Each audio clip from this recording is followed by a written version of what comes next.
রাধে রাধে। আজ আমি তোমাদের সাথে একটি ব্লাউজের হাতার ডিজাইন শেয়ার করব। এই যে ব্লাউজের হাতাটা নিয়ে নিয়েছি আর ব্লাউজের পাড় হাতার পাড়টা নিয়ে নিয়েছি আর পাইপিংটা তো তোমাদেরকে দেখিয়েও দিলাম।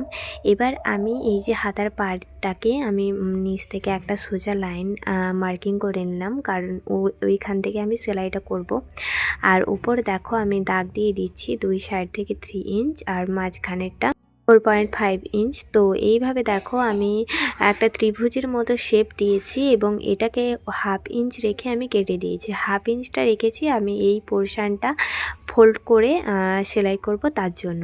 আর এখানে দেখো আমি ফোল্ড করে নিয়েছি মোটামুটি হাত দিয়ে। এবার আমি এই যে ব্লাউজের পাড়ের কালারের একটা পাইপিং নিয়ে নিয়েছি, এই পাইপিংটা এখানে আমি সেলাই করব। এটা দেখো আমি ত্রিভুজের মতন শেপটা যেই ওপরের পোর্শনটাতে দিয়েছিলাম সেই পোর্শন বরাবরই কিন্তু আমি পাইপিংটা বসিয়ে দিচ্ছি। তো যেইখানে যেরকমভাবে মার্কিং করেছিলাম সেরকমভাবেই আমি কিন্তু এখানে পাইপিংটা বসিয়ে নিচ্ছি।